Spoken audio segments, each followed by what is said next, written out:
மறைந்த தேமுதிக தலைவர் விஜயகாந்தின் உடல் நாளை மாலை 4:40 மணிக்கு தேமுதிக தலைமை அலுவலகத்தில் நல்லடக்கம் செய்யப்பட உள்ளதாக தெரிவிக்கப்பட்டுள்ளது.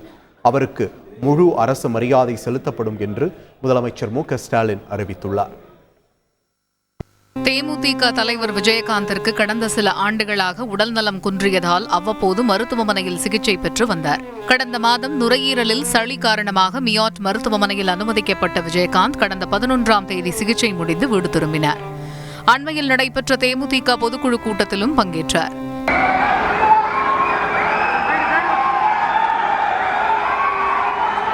இந்த சூழலில் செவ்வாய்க்கிழமை அன்று வழக்கமான உடல் பரிசோதனைக்காக விஜயகாந்த் மீண்டும் மருத்துவமனையில் அனுமதிக்கப்பட்ட நிலையில் இன்று அதிகாலை அவருக்கு கரோனா தொற்று உறுதி செய்யப்பட்டதாக தகவல் வெளியானது. மூச்சு திணறல் ஏற்பட்டு வெண்டிலேட்டரில் சிகிச்சை பெற்று வந்த நிலையில் விஜயகாந்த் காலமானார் என்ற செய்தி காலை 9 மணி அளவில் வெளியாகி தமிழகத்தையே சோகத்தில் ஆழ்த்தியது.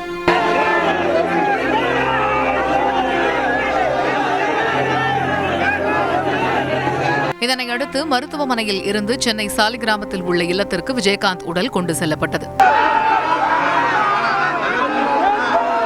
அங்கு முதலமைச்சர் ஸ்டாலின் நேரில் அஞ்சலி செலுத்தினார். இதன் பின்னர் விஜயகாந்தின் இறுதி பயணத்திற்கு முழு அரசு மரியாதை வழங்கப்படும் என முதலமைச்சர் அறிவித்தார்.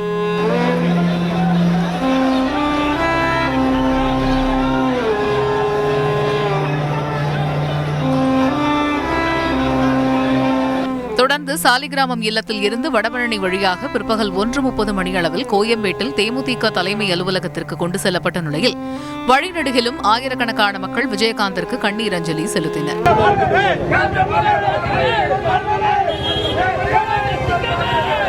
தேமுதிக அலுவலகத்தில் விஜயகாந்த் உடல் வைக்கப்பட்ட போது அவரது மனைவி பிரேமலதா, 2 மகன்கள் கதறி அழுதது சோகத்தில் ஆழ்த்தியது.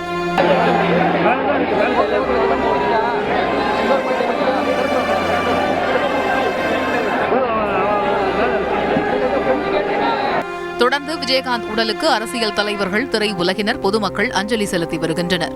இந்த சூழலில் விஜயகாந்தின் உடல் நாளை மாலை 4:40 மணிக்கு தேமுதிக தலைமை அலுவலகத்தில் நல்லடக்கம் செய்யப்படும் என அறிவிக்கப்பட்டுள்ளது.